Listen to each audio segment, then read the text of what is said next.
All right, we're going to call the meeting to order and please stand for the Pledge of Allegiance.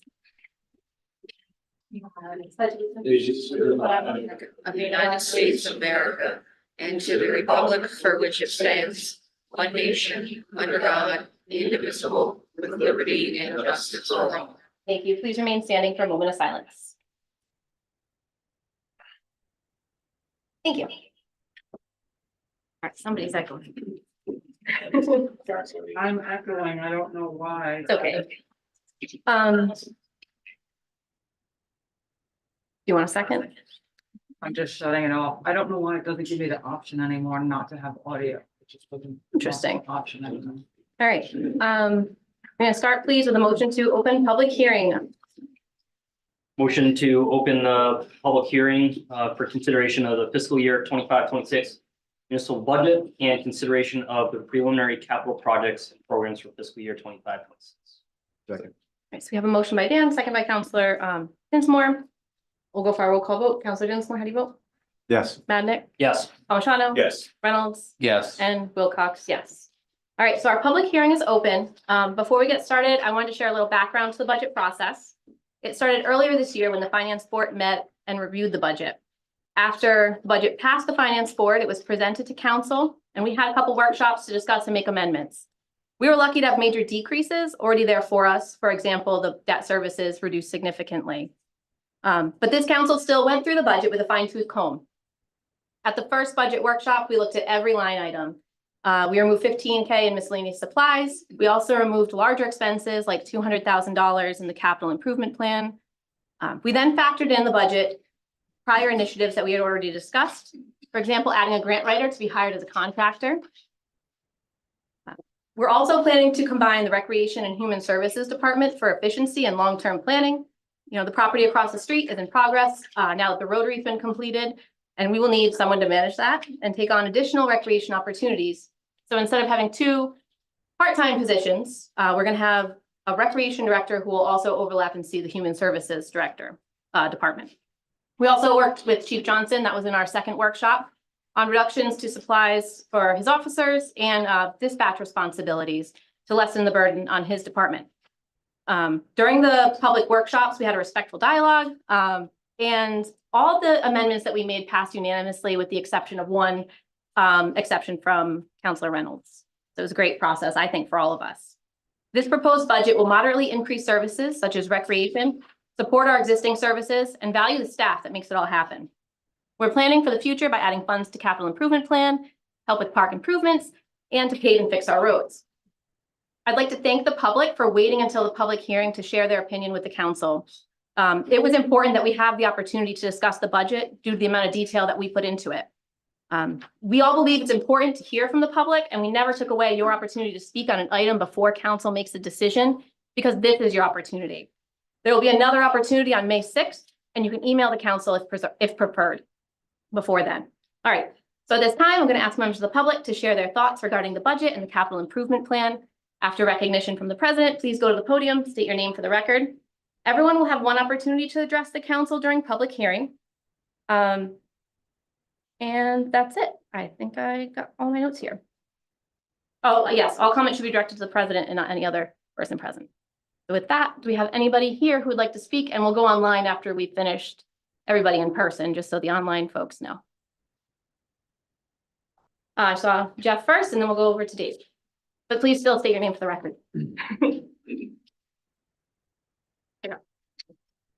Hi, Jeff Noble, Richmond. Again, I just wanted to make the same pitch I did at the last town council meeting, in that really hope our capital improvement plan and the budget takes into consideration the need for people to move to this town. I view that as infrastructure, town services, and anything that facilitates development, not just of business or improvement of business, but also development of residences across the full range of the income spectrum. I feel that a lot of the empty storefronts in town would fill if there was a demand for that business or any business to move into them. I view that as vital to growth, because I'm afraid, since I've lived here, or at least since COVID, we've entered kind of an area of stagnation or stagflation. So the population hasn't really increased that much, but prices have with inflation. So without growth to meet inflation, we're really kind of keep digging ourselves in the same hole of prices going up, as people say, not being able to afford stuff. But to counter that, if we grow the base of the town being population, the businesses will come, the tax base will diversify, expand, lower taxes, and that requires the basics from government. That's infrastructure and services, not just services to people to help them live their lives, but the processing of regular documents, the continuity of government when they show up for a service. And to that end, I think that that justifies employee salary increases, maybe not across the board, maybe targeted or across the board, because looking at the 2025 municipal salary survey, we see that Richmond is in the area of $20,000 to $30,000 underpaying for comparable employment. My one anecdotal evidence of that is my work with the tax assessor. You know, she moved to Charleston. It's only 6 miles away. She made $30,000 more a year. So I think that that really highlights some of the problems that are going to continue to happen, because that's a flight of talent, not just of labor. And that lost information that she had could have been vital to the town. She fortunately waited until now, and not when things were dicey with lawsuits regarding taxation that, you know, were in process, and we could have lost hundreds of thousands of dollars in tax revenue. And no one wants that, I think, on either side of the political spectrum. So I really hope that you take my comments into account when considering maybe adjusting and again, targeting specific positions that need to be continued and not just flip over for the cheapest thing ever. My last comment is cheaper is not always better. I just finished the miniseries Chernobyl. Chernobyl was a cheap radio or a cheap nuclear facility, and we can see what happened then. So again, sometimes you get good service for good pay. Thank you. Thank you. Go ahead, Dave.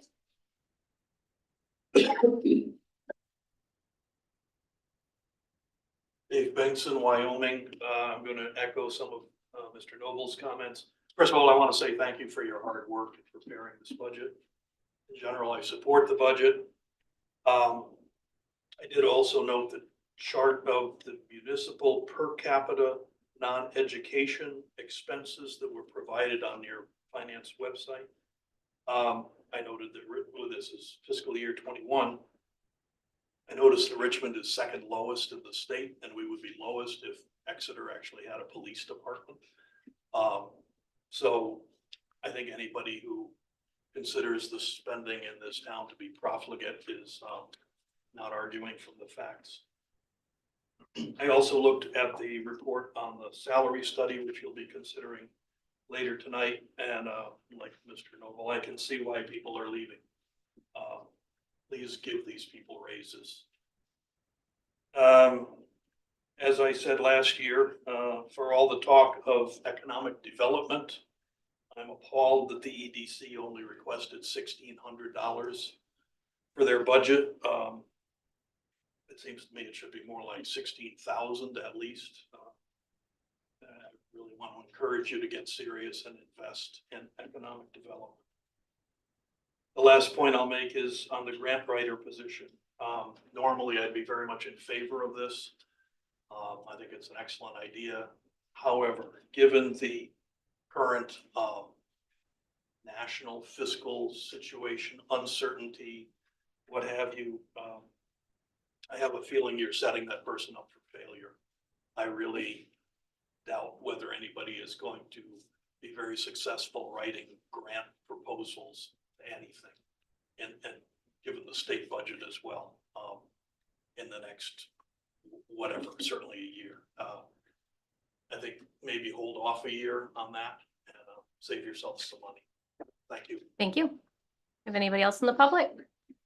Go ahead, Helen.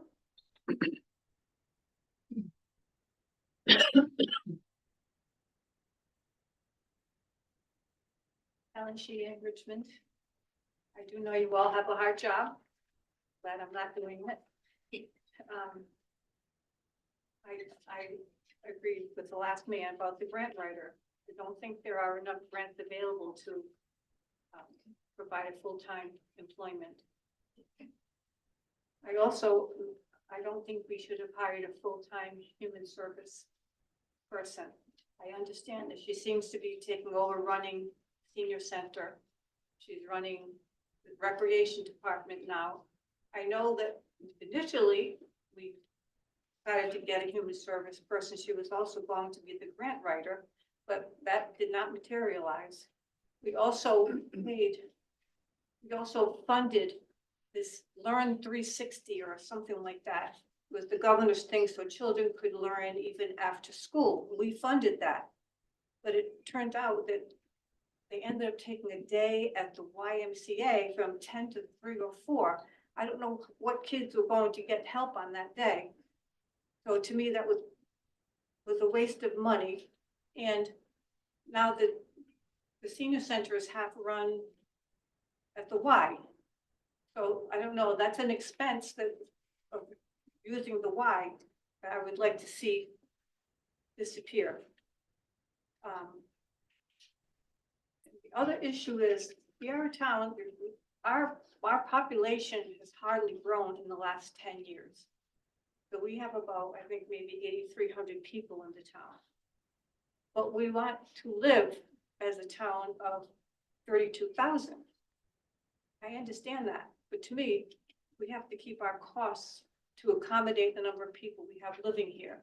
If we get a lot more families, then we bring a $21,000 bill per child here. So bringing in more families isn't necessarily a financial advantage to us because most of them will have children that we have to pay for. Yes, I'd like to see us do economic development. I would like to see us find a way to be much more proactive in getting our town to get businesses here. I know since I've been here, we've not been successful for that. My other concern is the transfer station. I see the bill going up for the transfer station. I know that Hopkinton is also using our transfer station. In theory, they're paying equal amounts to us for their service, but I'm not confident about that. So I would like to see you look at whether or not we are subsidizing Hopkinton with the transfer station. Thank you. Anybody else in the public would like to share? Sure, go ahead, sir.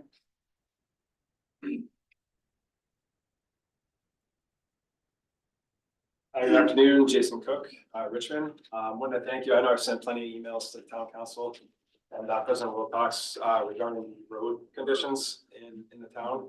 I live over by Wilbur Hill, Deer Run, and Small Pond Road, and we're a community of about 50 residential homes. Just estimated we bring in about $500,000 of annual revenue to the town, and the roads that we live on are just they're decrepit. To put it in one word, not just talking about cosmetic issues, it's severely unsafe. I took some pictures just to kind of prove it. Pictures worth 1,000 words. It's just getting worse and worse. And for the last 10 years, we've been trying to push for construction or some road paving over there. And it's just getting worse and worse every year. So I'd like to advocate for a potential road bond or some plan in the future to hopefully fix the road conditions there. We have more young families moving in there, and our kids can't even ride bikes. They can't go for walks. It's just becoming more and more of an issue. So I just wanted to get that on the record. It's bringing our property values down. We're trying to bring in new younger families to the area. That's a concern. And like I said, it's more than just a couple potholes. It's becoming a real issue, a safety hazard even. So Yeah. Appreciate any support for that. And thank you for your time. Awesome, thank you. Can I ask a question? Sure. So I'm just looking for your feedback and actually anyone's feedback on this issue, because this is something that the council talked about during our workshops. You know, we were presented with a couple of options.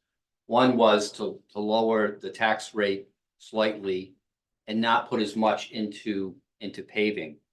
The other was to keep the tax rate level and put more money into paving, and maybe with that much, we could do a project. So in your opinion, what would you rather? Would you rather have your taxes stay level and have enough for us to do a paving project that we can pay for without going to bond? Or would you prefer to have us lower your taxes slightly and maybe have to wait a year for us to be able to accumulate enough money to? I think I know what your answer is going to be. Yeah, I mean, before we- selfishly. I'm sorry, before you answer that, I want to add a little bit more context, because that was something I was going to bring up after we got to our council discussion. Sorry. No, it's fine. The median household is 395, 800, which would lower everyone's taxes, what we're saying tonight, by $63.34 or $5.28 a week. So that puts a little context into, would you rather save the $63 a week, or would you rather have your road paved? So I mean, I'm sorry, yes, a year, not a week. I'm so sure, I sorry. mean, Thank you, me Karen. personally, selfishly, I mean, but, I know we're just a small community in the town. Yeah. But hopefully this is something that, we can have a plan together and have some 5-year plan so other communities can experience it as well. I don't think it's a huge increase, so, I mean, again, this is just me selfishly. I would like to get it fixed because we have been talking about this for probably close to 5 years now, and it is pretty bad. It's getting worse and worse. I think if we invest now, there'll be less problems later. Another idea I wanted to bring up as well is that we do abut the Washington County Fair egress route. I don't know if there's some cost sharing there, but they do utilize the road to go in and out, and as large heavy machinery that go in and out of there throughout the year. If they can offset some of that cost, I don't know if that's possible, but it's worth mentioning.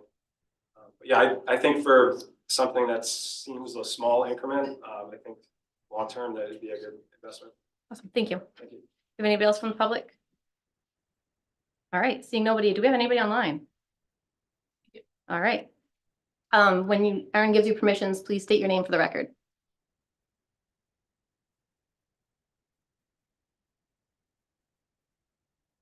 Yeah, you should have permissions.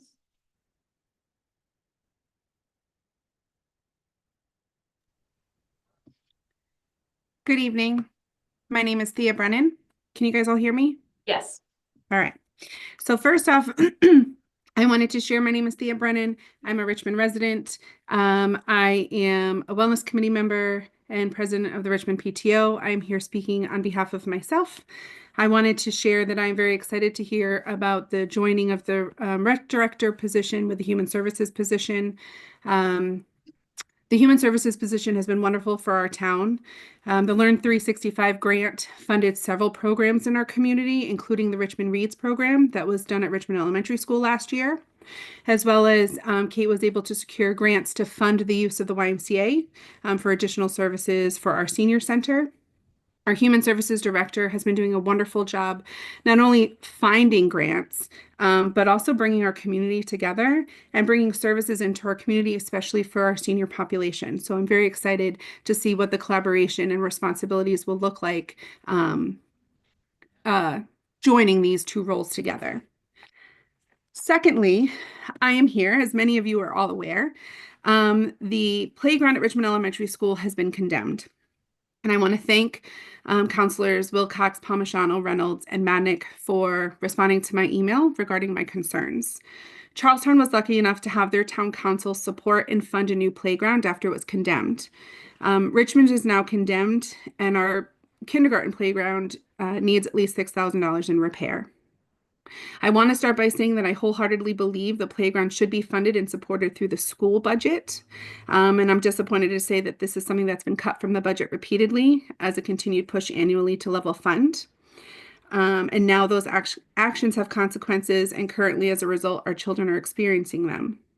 As a PTO president, I've been actively looking at ways to fundraise, but was advised last week that due to Charahoe policy, I am unable to do so through the PTO.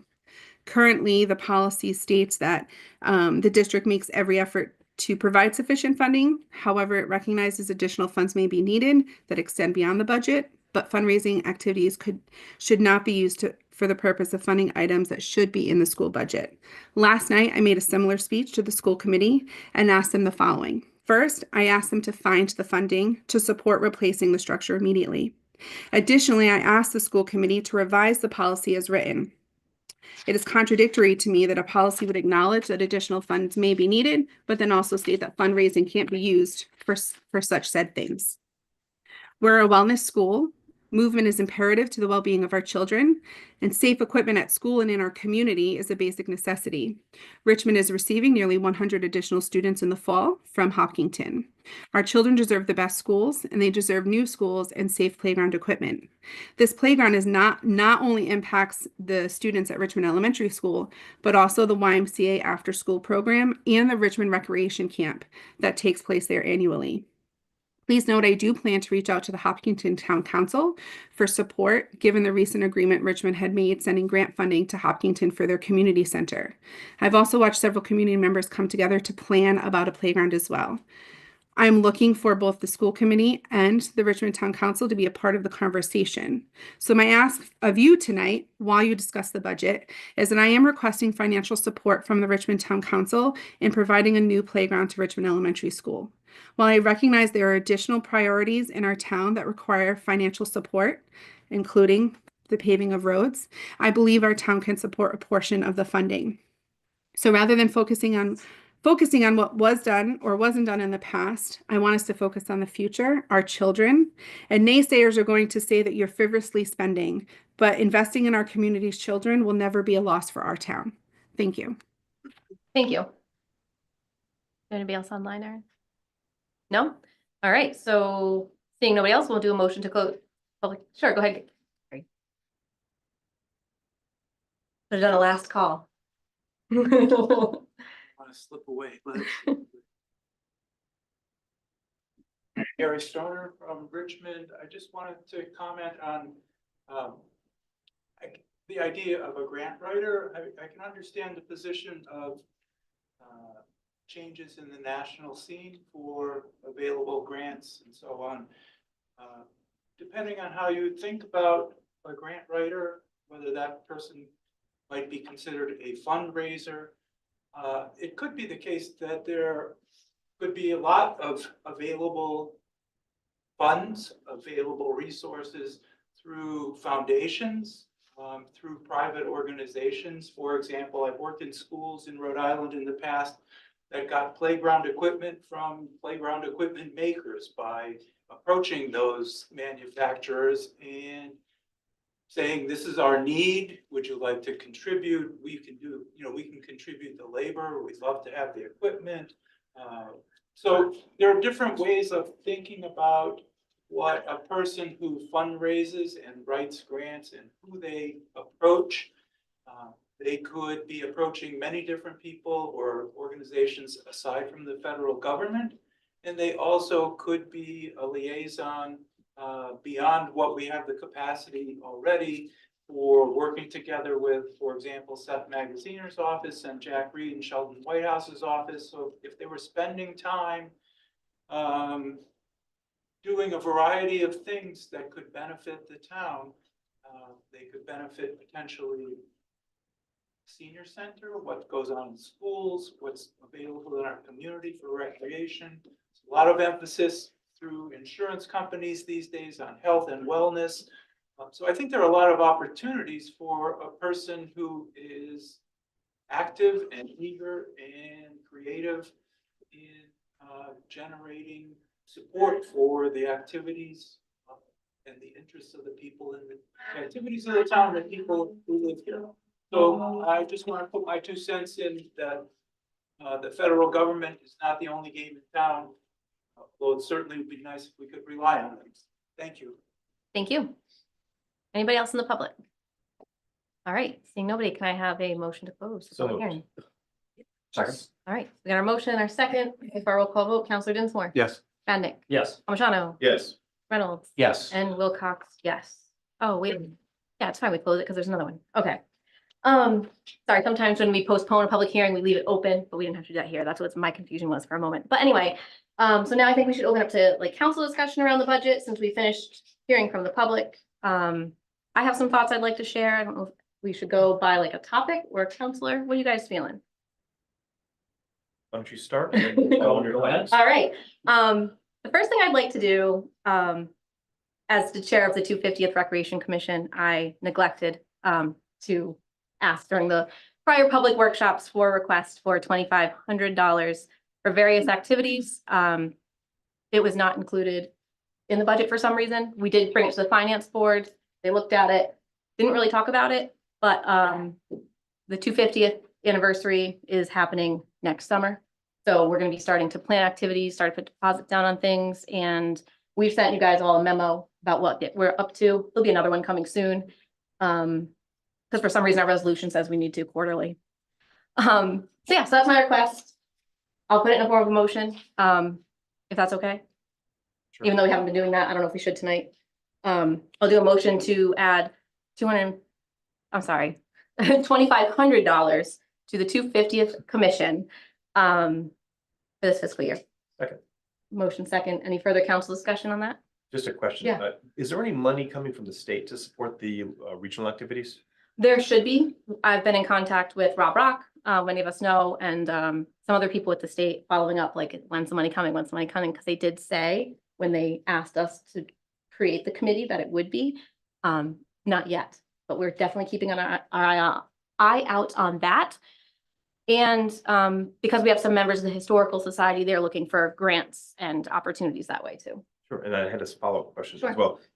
So a lot of times with those line items for each of the commissions and boards, there's a specification of how the money be used. What, in your opinion right now, representing that commission, how do you see that money being spent? Is it in promotion of the 250? Is it actual events? How would the breakdown, if that you know right now, be? I could see it starting with memorabilia that we're looking to create to commemorate the events, which will then be sold to the public and kind of help us fundraise to make even more.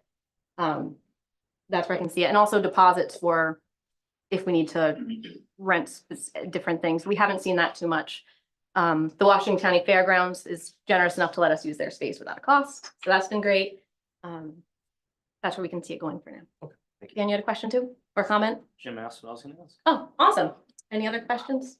All right, we'll go for a roll call vote. Counselor Dinsmore, Yes. Padnick, Yes. Palmigano. Yes. Reynolds. Yes. And Wilcox, yes. Thanks, guys. So the other thing I wanted to talk about was what we had brought up earlier with the roads. The current proposed budget would lower the taxes on my home by $46 a year. And I understand that I'm below the median, which is why I looked up the numbers I shared earlier, 63.34 a year. And I really think that that is a small amount of savings. But it would really add up greatly for our town, especially for the initiatives we have and the roads we want to pave. And if we choose to allocate to the fund, to roads and playgrounds, we can better our community. And that's what I ran on, bettering the community we share and investing our tax dollars wisely. I think we need to invest in ourselves in order to make us better. So I would really like to change our budget to reflect option A that council was presented with and invest more in other options. Because then we can really ask the people, not that showing up to a public hearing is important, but we can ask the majority of people who show up and vote, do you want your taxes to stay the same? Do you want to pay the same money every year? And see these amazing opportunities we have. And then if the voters decide no, we can then scale it back. That's my thought, and that's the direction I'd like to go in. I think I might have to do a motion to reconsider. I don't know. Well, I didn't really make a motion earlier, so I guess it's okay. But I don't know what everyone else's thoughts are. I can see Dan got something to say, Jim got something to say. I'm gonna go with Dan first because you went first last. Thanks, Jim. Appreciate it. So I am coming to the same conclusion as you, with a little bit of a twist. And we probably have to talk about these together, which is staff compensation and roads. I took a very informal poll, as Mark did, to some of our residents here tonight. Every resident that I ran into at school or elsewhere that I had the chance to talk to, neighbors and even family that don't even live in Richmond, I asked them, I said, would you rather save $50 to $100 per year on your taxes or take that money and invest in roads? And every single person said, I'd rather have my roads fixed. The next question was, well, which road are we gonna fix? Because that matters to me. So that's obviously something that the town would have to come through. We have an opportunity in front of us, and as elected officials and leaders in this town, we have to make some difficult decisions. I understand that people are hurting right now. The economy's been tough for a couple of years with spending increases. because of inflation. We were able to pay off a bond, which was a big savings. I just feel like if we have the opportunity as a town to not have to take out more debt, which has an interest payment, to start investing in our infrastructure, which will help our economy. This is a long-term investment. Then I think we should take the opportunity. While savings to taxpayers is very important, we want to make sure that we're spending the money wisely. You know as well as I do, and the rest of people that canvassed during the campaign, most of the residents didn't complain about the taxes they're paying. They complained about, what am I getting for my taxes? So I think we can make the argument as elected officials that I think we can adopt a budget where the mill rate stays the same. We're taking the savings that we have from reduction in the budget that we made, plus the reduction from the debt payment savings, and say, we're gonna start investing in our infrastructure, and we're gonna invest in our people. And I think that'll set us on a path to get what we want, but it takes time. Yeah. So the last meeting, we adopted one option, and as I've been thinking about it more, talking to a lot of people, my mind has changed. And so now it's just a matter of how we want to allocate them. So I came here tonight to talk about how we can allocate money to our staff so they're compensated fairly for their performance and for what they provide and experience to the town, and to invest in our infrastructure. That's what I want to say. Go ahead, Jim. Yeah, thank you. One of the benefits that we had about canvassing the entire town is you get to know the roads firsthand. Route 91, Wilbur Hill, Tug Hollow, Arcadia Road. What they all have in common is you cannot use a motorized scooter there because you're going to be zigzagging all over the road to avoid potholes, right? To Dan's point, we heard it over and over again, the road issues. I mean, I heard a little bit about the roundabout, I'll just say that, we know that. But I heard a lot about the roads, and I heard a lot about, when am I not gonna have to go to another town to do this with my family? Those are the things that we heard over and over. Everyone, of course, is concerned about the price of food and gas and everything rising, but they understand we're a rural community, they get it. And a lot of people moved here knowing the situation because of the rural community. But really the roads, I mean, as a government, we have a job to make sure the roads are safe and paved. So yeah, I would be inclined to have the similar approach that we really need to get in front of this. I think we also, if we're going to do this, we need to be a lot more transparent, and we need to be strategic as far as, and we talked about this with Gary last meeting, but we need to say what roads are happening next, what they're happening, so that we're very clear. So if Wilbur Road is to be paved in the summer of this year, then that's what's going to happen. If we analyze the road and the DPW says, hey, you know what? We can take the approach of using a patch system that's going to make it really adequate to make the road safe, usable in certain areas. We can take that approach, and we'd be deferring to their expertise. But yeah, I think we need to do that as well. Yeah. Anyone else have anything they want to add? Sure, go ahead. I just want to ask Daniel, so if we were to go back to keeping the tax rate level, how much money are we talking about? If we're gonna put it, where would we put it? Well, I don't know where we would put it, but how much would we have then to allocate to other areas in the budget? If we put kept the tax rate level instead of lowering? If the tax rate increases 200. Right, so it's $219,000 that we would have to allocate to other Yeah. things if we kept the tax rate level. Any other, I just want to make sure I'm reading the capital projects numbers correctly. Under the current scenario where we lower the tax rate, we have put away with 317, roughly 317,000. So that would, if we put it all into roads, it would put us over $500,000. The 3 plus the 2. New money. It's with the highest amount. This, I was just doing the math. If we have Yeah. 3 in there now and we have 2, if we change and we take another 200, that's 500,000. Yep.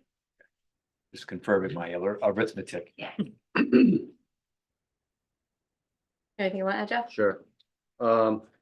Yeah, I mean, obviously I voted for the A, which was a little bit less of the rate. But now that you guys are explaining it more and more money would go towards roads. I mean, I did like showing the residents that we were lowering the rate because it kind of gives them some hope that they were being listened to, you know?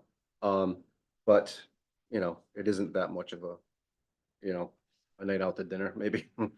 You know, but more money towards roads, I can get behind that. Because that's something you can see too. So, yeah, I mean, I guess I could get behind B. That would be awesome.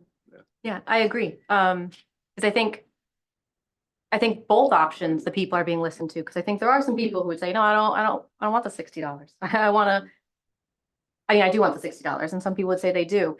But what I heard when I was canvassing, going door to door, was we pay high taxes for the amount of services we receive.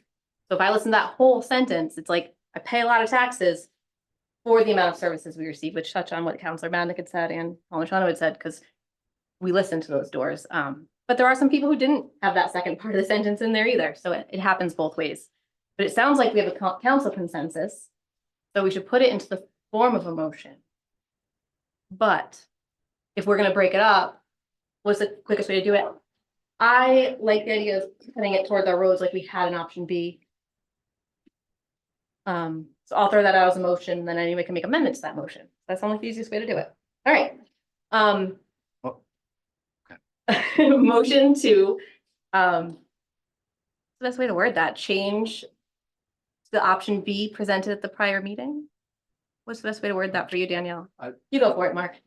I think it would be a motion to adjust the budget to maintain the tax rate at the current level and reallocate the monies from that toward the capital improvement plan, the road repairs, repaving. I think it's actually called road repairs bond funding because that's what it was called, funding bond. All right, perfect. Thank you. I'll second that motion. All right, eloquently put. What's Well, she's starting with that and then so. Yeah. Did we have somebody who wanted to make another request? Yes. Okay, well, let's. I guess. I did second the motion, yeah. Oh, okay. So go ahead, Dan. Well, I'd like to discuss the salaries of our town staff, so I guess I don't know how to form a motion to amend it without having something specific, a motion. What are you looking to do? Well, Are you happy with where they are? Are you trying to increase, like, what do you no, I want to think do? we need to have a discussion about, based on the salary survey they received, comparisons to the entire state as a whole, comparisons to other towns that are very similar to ours. And I will likely, we'll talk about it, make a motion to modify what we're already providing staff for salary increases through the budget. So I don't necessarily want to motion for an amendment without a specific dollar amount, but it would be an amendment to change the total amount that would go into the capital improvement fund based Okay. on our discussion. That makes sense. I don't think that's like a legal motion. I don't know what you're trying to do. You're trying to give more than, so we're going 3% across the board. Are you trying to do more than that? That is something Okay. that we could do, and then what we could also do is, I think there are definitely there are staff positions in here that we should target Okay, because they are clearly underpaid. I just don't know how to formulate that into a motion, so if anyone wants to help, I am open to that. oh, sure, go ahead, Joe. Just a question, Sorry. in the salary compensation contingency, what do we have? And like, the thing is, I don't disagree, and I think, we absolutely should be looking at that 3%. But I think we also need to, there's a lot of factors, right? We've just recently, they've just completed this survey, so we're trying to digest that. We're looking at where Richmond falls, looked at a couple examples, and, Richmond certainly is in the bottom third or close to the bottom on a lot of the different things, especially when you break down, I think it was in the documentation we received on page 44, which shows an hourly rate. When you compare the hourly rate, irrespective of whether it's a 30 or a 40-hour week, it still shows that there's a discrepancy. And I mean, let's be honest, I don't need to look at the salary information. All I need to ask is, Karen, how many people have we lost in the last year based on going to other areas where they're paid more? 7, I thought it was 8, right? So clearly there's an issue there, right? And business continuity of services for the public are important. And also, you know, it's a revolving door, and you can't blame anyone for going to an opportunity for a better, you know, better pay. That's not the issue. It's just what can we do to catch up for maybe where we've fallen behind? So I think the 3% is a step in the right direction. I'm just wondering if we feel like we're rushing to do it, like we need to analyze the situation. And if there's monies that could be allocated from the contingency, for example, what I would prefer to see also is maybe supplemental salary increases based on performance. So there's performance appraisals that are done by Karen. I think you looking at the staff, and if you were to be given a contingency budget by the council, let's say of 2%, and you could look and say, based on the performance appraisals you have, does someone get 0? Do they get 0.5? Or do they get more, right? So that could be a supplemental piece, but I don't think we're going to solve that here and now. And I want to make sure we have the flexibility to have that conversation as we progress in this first half of the year. Just actually, one, if you don't mind, Over. real quick, you brought something up about the contingency. So we've got allocated 38,700. We could allocate more money at the contingency, which will give us the opportunity later this year to go through this in more detail, and we don't have to do it in a rush for the budget. And then we can, and if we need to get into performance discussions, we can do it in executive session. Just to point out, another 1% increase would cost us about $19,000 for the year. Yeah, If we did it across the board. right. Point that out. Per employee? No, Oh, total. total. If we did a 1% for the entire town staff, Mhm. it's $19,000. I agree with trying to take our time with it and go through it because when I had looked through the wage study, which I know is later on the agenda, but there's no reason why we can't talk about it now. I had some questions on it, which it was right in front of me. I think Jim took it. But I wasn't sure if all of the positions actually lined up hourly, because when I saw on the wage study, our reporting was saying, you know, we had and I don't want to call any specific positions out because I didn't look at every position. I just looked at a few. I know that position's 30 hours, but it didn't indicate on the form from the league that our Richmond position was 30 hours. So I didn't get a chance to look into every other town and see what their hours are. It didn't actually say their hours. So it kind of did make me wonder, like, how underpaid are they? You know, like, we know that's true because you can still see there's major discrepancies. But it makes me wonder how much it really is. And that's why I agree with trying to take our time through it and possibly putting it into contingency. And that's all I got. And Mark hasn't gone yet, so I'm gonna go to him. Yeah, I think, you know, Jim's idea of putting it into figuring out generally how much more we want to put into the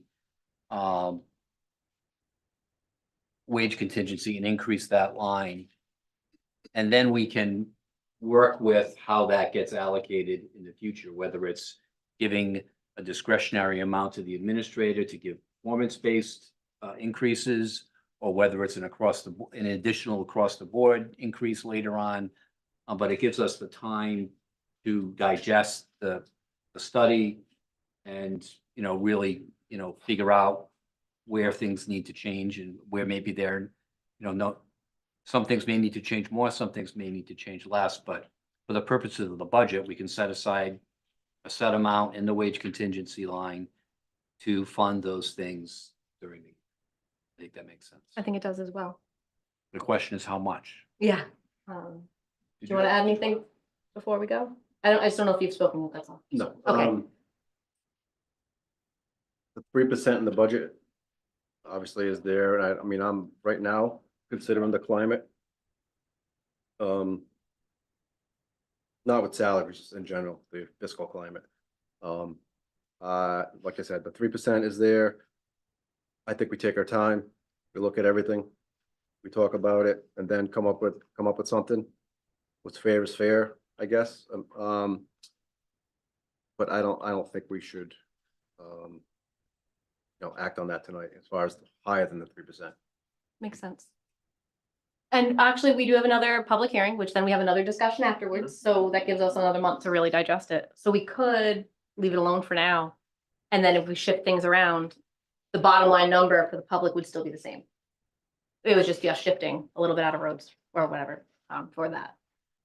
I think we should put something in now and we can revisit it, and I don't know what, you've looked at it closely, what were you thinking needs to go in?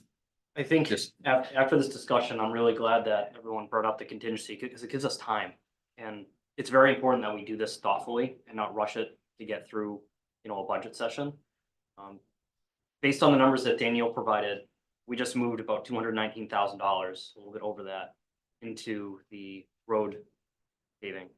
If we look at the entire town staff salary, an extra 1%, assuming it's distributed evenly, is not $19,000, $19,015. So I think very simply, we could take 19,000, move it into contingency. Then the question is, because that's 1%, and the other question is, do we want to add a little bit more to contingency? So right now it would bring us up to about 57,000. Do we add another 10,000 for maybe discretionary bumps based on performance discussions we can have in executive session? So the total would be moving approximately $30,000 from the motion from Mark from road improvements into staff contingency. Salary contingency. That'll bring it up to 16,000. Sorry, I got Jim who was waiting and then Mark. Yeah, I think, the page 44, it's not a question that something should be done because we've lost great people and we're going to continue to lose great people. I think $60,000 is essentially 3%, would be 3%, right? And I think whether it's, we go with what's in the contingency now or make it to 40,000, which is I think a $2,000 bump, or more, that $2,000, that 2%, I think what's important is it can be used in two ways. And I think this has to be structured so that's above the 3%. And that is either performance based. So, you as the administrator, looking at those department heads, looking at those positions and making the decision based on the performance information you have. But also you could look at the disparity that we have in some of the positions, looking at that page 44, which is in here, which is showing the hourly rate comparison across just some of the regional towns, Richmond, Hopkinton, Barville, similar sized town, Charleston, Exeter, and West Greenwich. And you look at some of the critical roles for managing this town, and we are at the bottom of all of them. In fact, even some of them have been checked where it looked like we were not, but we still are at the bottom. So that kind of adjustment could be made using that percentage, and that could be at your discretion. You might decide that, if we're giving you a budget to make those salary adjustments, say 1% is for performance and 1% could be looking at particular roles. Again, that's going to take us in the right direction. We'll have another conversation obviously next year, but that starts to fix this problem. I think we're just trying to put a plug in right now. And yeah. All right, sure. Go ahead, Mark. I think adding 60,000 to that line's a little bit rich. If a 1% increase is 19. Oh, the line would be total 60,000. Oh, okay, all right, misunderstood. I thought you were Sorry. adding 60. I mean, bring it up to 60, so you'd be Yes. adding 22. Right, yeah, it's 30. So question for Karen or Danielle. How much do we typically spend out of wage contingency, if anything? To contingency, so I don't know if it's something we tend to roll over every year and don't typically need, or is it usually something we end up dipping into for one reason?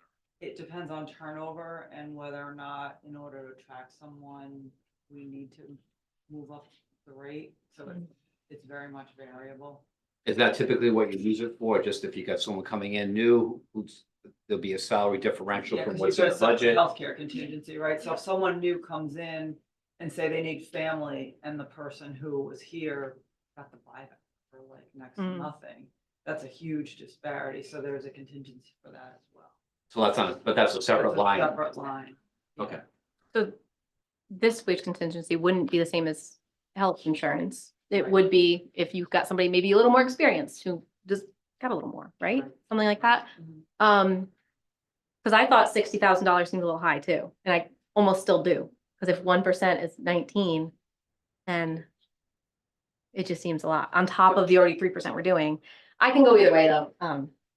But I just thought it seemed high. Yes, Karen. Don't forget though, in addition to that, we're also, there's a few positions we need to bring up, like, that are just way low.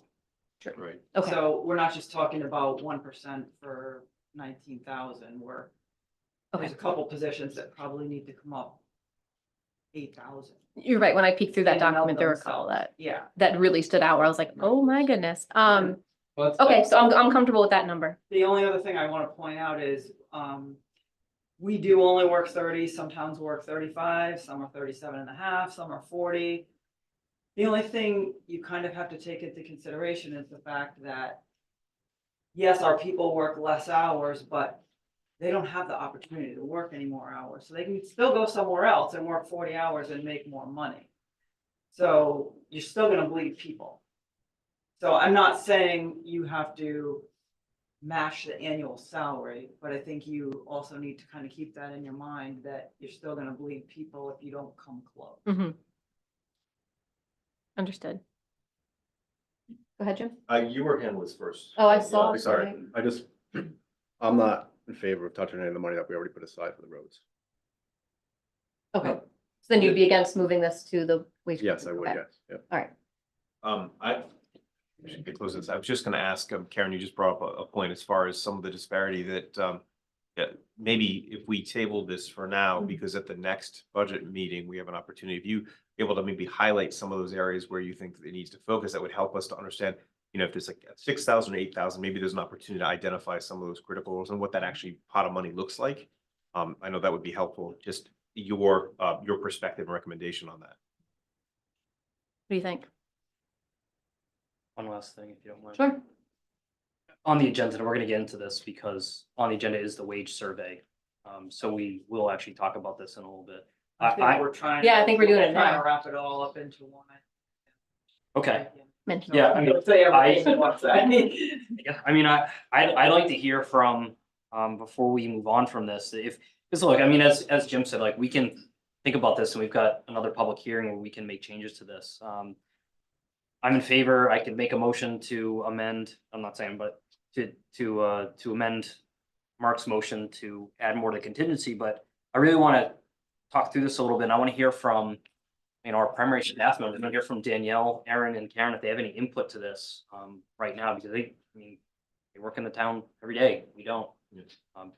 I just know, as someone who has to go through this every single year with my own people, with reviews, performance increases, equity to bring people up, it's a lot less expensive to pay someone more now than it is to bring someone new in. Electric Boat pays roughly $25,000 to onboard an employee. That's from the time we get their resume in the door, get their clearance approved, and trained up so they can do the job. And every time we have a retention issue, there's another $25,000. Mhm. I'm not saying that's how much it is at the town here, but there's an expense there. And when you lose experienced people, even if it's over a few $1,000s, you're paying for that big time, long term. It's really important that we keep people. I don't know if the $40,000 that's currently in contingency is going to be enough. I want to make sure that we have the flexibility to determine if it's. And to me, an extra $20,000, taking it from roads, it's a very small amount. And heck, if we don't use it, put it into roads later. Bottom line budget at the end of the day. All right, sure, go ahead, Jim. Yeah, no, I mean, I just wanna have a little bit more data around it to make that decision. But I think, my primary role in my day job is working with new sellers and onboarding them and getting them up to speed. And I've done that for 20+ years, and I can't tell you how many times we've invested 6 months, 8 months, a year and a half into a new sales engineer, and then they get swooped up by Dell or somebody because they're offering more money. And good for those individuals for going after it. If I put myself in the role of our primary onboarding person here, which is our town clerk, there's a time investment. We expect so much of her in what she's supposed to be doing with the 18,000 elections we had this year. Running the town hall, the municipal court, the additional duties now that we're asking of her and her team. But we're also forgetting that she's the primary onboarder. So there's a cost in the utilization of Erin's time when we are constantly having a revolving door of people coming in and out. So that's important to be stated. It is. So it seems like there's a consensus that we are going to wait for the next meeting to make a decision on this. We have a motion on the floor. Anybody else have anything they want to add? I'd just like to hear from staff if they have. Oh, we're doing it today. Okay. Putting them on the spot with it. Yeah, I mean, why not? We hear from them, then So, we can think about. We've already it. heard from Karen. It's gonna need more Um, time. Yeah, although I just thought- want to say, like, I think our employees are continuously being bombarded with opportunities. Especially when coworkers that they were close to Yeah. have just left. And now they're like, hey, you could come over here with me for X amount of dollars. I mean, I'm continuously, I got an email from Fairhaven, Mass today, come be the town administrator here for 180,000. And you ignored it. What's that? And you ignored it. But you know what I'm saying? Yeah, no, I Like, you understand. get opportunities all the time. Yeah. So it's just, I think the more it happens, the more it's gonna happen, because people are like, oh, look what he just did, look what she just did, like, I could do that too. I have been poached. I have been there. I Mhm. understand Yeah. what it's like. I know we've heard from Erin a lot on this. Do you have anything more you want to add? And not tonight, but other prior meetings? Yeah, go for it. So a lot of things have come out and, I'll say I'm in a unique position as, I'm a lifelong resident. I pay taxes here. My family has invested in here a long time. I have served 3 communities as a town clerk, all same population. I've been here 4 years now. And since I've been here, it has been a revolving door of my staff.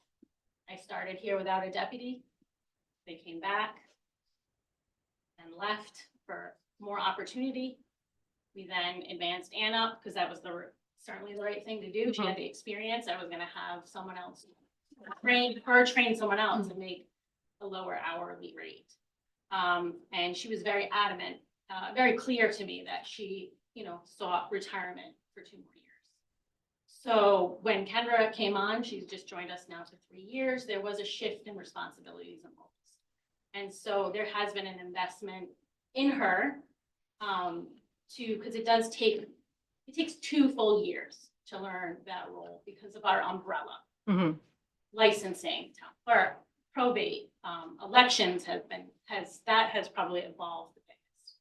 And so, I then came into the elections in 2022. We had a part-time election person who also decided, this is too much for a part-time pay and a rate, and then had moved on. Then we were in a replacement, and then in 2024, similar situation. Said, this is a big job for a 18-hour week pay. Had moved on, and we're been really great in building a young team here, but I've never seen the staffing levels of a municipality like this, where many of our offices, not just mine, wear multiple role hats. And while population has not increased significantly, the people that are here have changed. And anybody who's worked through government, through COVID in the last 5 years, our jobs have drastically changed. And efficiency is something, transparency, I champion it. It's something that I fully support, doing the Zoom and the video and all of that, because when I was engaged in government as a resident, not working here, I could not participate in the meetings because we didn't have it. So taking on that role is something that I was willing to do, but it's an additional role on. So when you look at salaries, they're not apples to apples. They're not. Every town, it's completely different. While the town clerk under the same general law is the same, but because of the dynamics of this town, every position, not just mine, I mean, Danielle, anybody, any department head can speak to that. But serving 3 different communities with the disparity in wages, it's not efficient to continue to bring people in, train them to say, hey, I can go over the line and not do locator cards, not work You know, we talk about the 30 and the 40-hour week. I hit the 30-hour mark at 6 p.m. today, it's Mhm. Wednesday. Yeah. So looking at that, it's not a, it's really, it's a lot of moving pieces. And it's a bigger understanding, and I think you should take time with it. However, we've lost 7 people. Right. And there's a training component to that. And so it's not efficient use of anybody's time to continue to train people, invest in resources from Richmond to have them move on to better opportunity. And so I think it needs to be looked at in a lot of different ways. And I think that if we don't start doing something soon, there's gonna be nobody in this building because we're competing like everybody else, not just in government. Everybody is competing for labor. When I came into private sector, I'm heading into year 19. Everybody came in at that time for benefits, for healthcare benefits, for retirement benefits, and your wages you understood were lower. However, now private corporate, the benefits are more generous. You get onboarding bonuses, you get all of that. And simply people aren't coming to government. There's tons of positions open. And there is opportunity when you are trained to go anywhere because there isn't the people coming in to do these jobs. And I know it's not just in government, it's everywhere. Mhm. But looking at those numbers, why? And this isn't for me because I'm in a different situation. I'm a lifer. I certainly do a lot of the things I do because this is my community. But as I have young staff that I hope can have a home someday and all of these things, they can't do it on the salary in Richmond. Yeah. So we need to look at that. And I'm a taxpayer too. I don't want to see, I don't want my taxes to increase anymore. But we're in a great opportunity of 3 years of level funding, an opportunity to pave roads. Yeah. And an opportunity to retain good people that work here day to day, who wear many hats. I mean, just look at the tree lighting, and not me, Gary. I think Gary- He's here. Back still. Gary, all the team of guys building the sleigh, and everybody loves, that one event. That doesn't happen because they, aren't plowing snow. They do it extra. Right. They're building in the shop. And, it's attractive to go somewhere else when there isn't a look at the value. And value is basically the same as if you're gonna invest in your good people, or you're gonna invest in roads, which I totally support, in recreation and building out for Richmond and having the people to be able to do that. And I think some of these revenue offsets are gonna come, they're not gonna come all at once, but they're gonna come. Right. Awesome. Thank you. I appreciate it. Wholeheartedly agree. Danielle, did you have anything you wanted to add? No? Because she said it so perfectly. No, she did, because everyone does wear many hats. I agree with everything Erin had said. Right down to transparency. Last night, somebody had asked me about letters to their elected officials being public. I said, we have that in Richmond because our town clerk loves it. It was somebody who lives in Hopkinton, and I was like, ask your town clerk if they love it, and they'll do it. But anyway, sorry, Karen, you had something you wanted to add? I just wanted to stress what Erin said, and I think you just did it as well, but it is really hard to compare a town clerk to a town clerk, or a planner to a planner. I mean, in Erin's office, she's gonna be handling municipal court, and she handles probate. And there's a lot of other things that in a bigger city or town, you're a separate person to do all those things. In finance, Danielle also she's also the de facto water department. Mhm. Kelly also writes grants. I'm also the purchasing agent and my own chief of staff and my own administrative assistant and the social media person. Like, I could go on. We all wear multiple hats. So it is really hard to compare. We'll do our best, but for some of it, you may just have to cover for it, you know? No, I agree. As I was going through the wage study, I'm glad you included yourself because I was like, we don't have a purchasing agent. We don't have an HR rep. Oh, that's Karen. Oh, that's Karen. So thank you for including yourself in on that. So we all agree that this should happen. I think the number we sat on or that we settled at was 60,000 as a total. I'm sorry, as a total. Do we want to make that as an amendment to motion tonight or do we want to talk about next time? The Go. missing piece that I'd like to see is that information from Karen about the disparities between the particular roles that are target. Mhm. So we don't have that information now. That information would help us to know what she's thinking, and that would also help us to guide us on the contingency. Okay, So I will move to amend the motion to bring the contingency up to 60,000. Knowing that we can make a change in a month, just so it's there and we can have final numbers in front of us at the next public hearing. Just clarify, does that include the 3% then? That's already built into the budget. yeah, So this is over and above, This is Yes. just a contingency. okay, and what's the number, I'm sorry, that you're wanting to add to the? It's gonna go up Yeah. $21,300 on line item, Department 3601.36.5752. there was a motion to amend the main motion Yes. to shift $21,300 from the roads to the contingency, sorry. Correct. I will second that motion. We got our motion, we got our second. We've already discussed it a lot. Chris, you're giving me an eye like you want to say something? Okay, I'm sorry to call you out. fine. Go ahead, Jim. I don't disagree with the logic of it.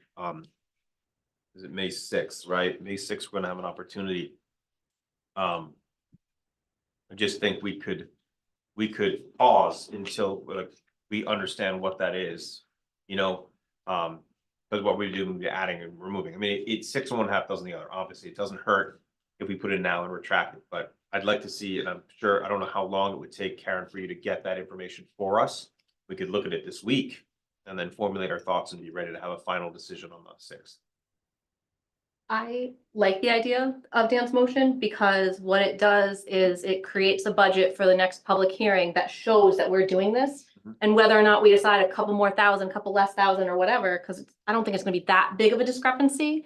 That's a fair point. Then the public will see like this is something our council's doing. So I like it because it's something we all agree, So it can be mostly built. agree to do. Sorry, I know that Jeff said he was on the fence. Not speaking for you, sorry. But so that's my reasoning for liking it. It's just a little additional transparency to the public. Okay. That makes sense? Yeah. Just one thought. Sure. If you put that into wage contingency, but then we dole that all out, you know, in raises. Then you really have nothing in wage contingency, right? If someone leaves and we have to pay them more than the person that was here. Are we accounting for that at all? We would have to hire them at the rate that they had been increased to. In my That's it. head, I kind of was. Okay, It's hard to know what we're gonna do. It's yeah, just looking at the numbers and we'll talk about it when we get to the agenda item. I, But I don't think we would zero it out, so you would have some flexibility, but I think the logic behind this is we're gonna adjust these things. So they're Somebody reasonable. coming in is gonna be at a reasonable and not gonna really ask or need to ask. I think that's the logic behind it. It is. I'm it just is. thinking like, say we have someone here now who's only really been in the position for a year or two. And then the person we hire has been this position for 15 years or whatever. I'm hoping it'll be enough. Yeah, You well- know, it's just hard to foresee everything.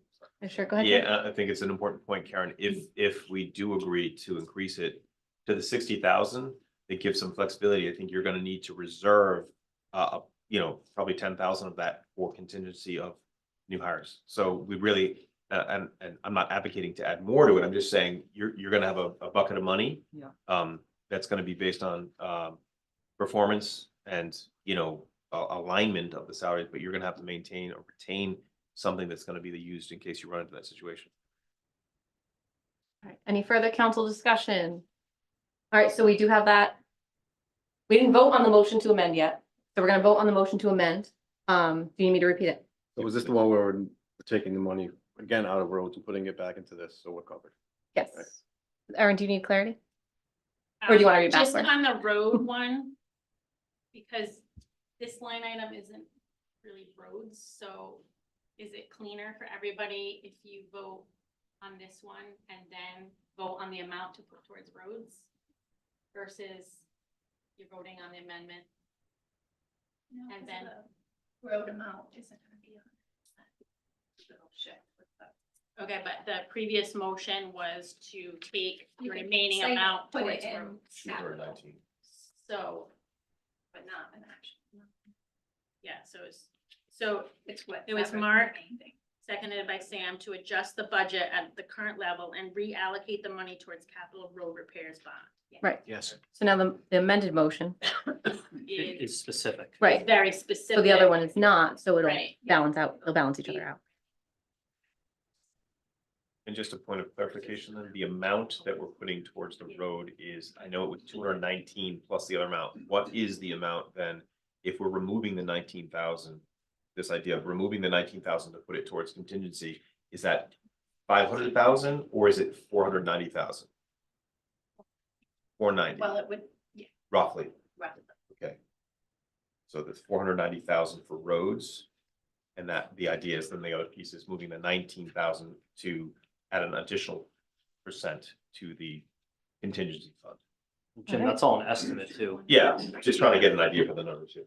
But the specific motion was 21,300, which brings contingency up to 60 flat. Right, so we'll go for our roll call vote. Counselor Dinsmore. No, what's it on the amendment? Yeah, the amendment Yes. that we just Thank spent time clarifying Thank it, but I want to re-clarify. it. Okay. Madnick, Yes. Palmigano, Amending, yes. Reynolds. Yes. And Wilcox, yes. All right, so now we have our original motion, which has been amended, which we just had all that clarity on what it would be. So any more discussion on that? All right, so we'll go for our roll call vote. Counselor Dinsmore, Yes. Madnick, Yes. Palmigano, Yes. Reynolds, Yes. and Wilcox, yes. All right, that's awesome. Do we have anything else on the budget we want to talk about? All right, thanks, Mark. Yeah, just a couple of, I didn't want to overlook, the comment we got about, the Richmond School playground. And it got me looking at the capital improvement lines again. We have $20,000 in the, feasibility study for a new, senior center, recreation center. How long has that been set aside? A long time or more? All right, I mean, What one are you looking at? this is in the capital improvement. Yeah. It's page 46. It's project number senior center. Project name wellness and senior center. Are you suggesting we move that into the other capital improvement recreation piece? Do you find it, Danielle? I just want Yeah, to build a center in cooperation with organizations to include a senior center and other municipal recreation. Right, and you'll see $20,000 was reserved in prior years for a feasibility study.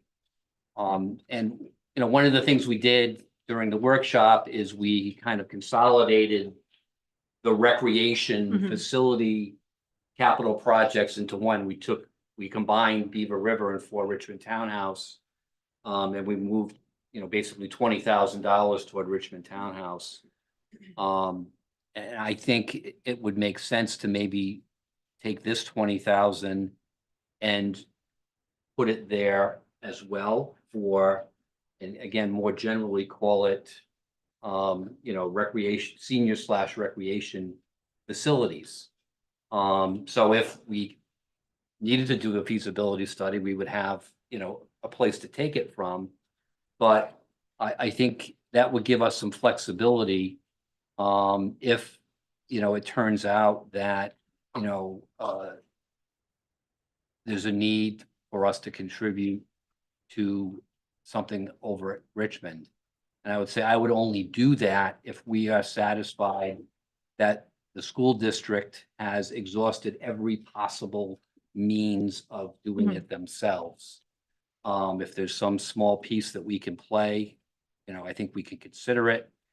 But so this isn't just for that, but it would give us, you know, a single capital area for town recreation facilities, which includes seniors, and not just outdoor, but indoor, like the senior center or any other building that we may construct. So it's just a thought of trying to put things together so we can better, instead of having 20 here, 20 here, 20 here, 20 here, you got 60 in one place. Yeah. Or So 40. move it into the Ford Richmond townhouse. That's what I think we should do. I know we're just moving it from one box to another. It doesn't change the overall budget. But I think it gives us more flexibility to do some things if we have to in the future. Or have the opportunity to, an opportunity comes up at Fort Richmond Townhouse and we need more than $20,000. We have it to do. You want to put that in form of motion? Sure. I'll make a motion that we transfer the $20,000 from the Wellness and Senior Center capital project that was reserved for a feasibility study and move that to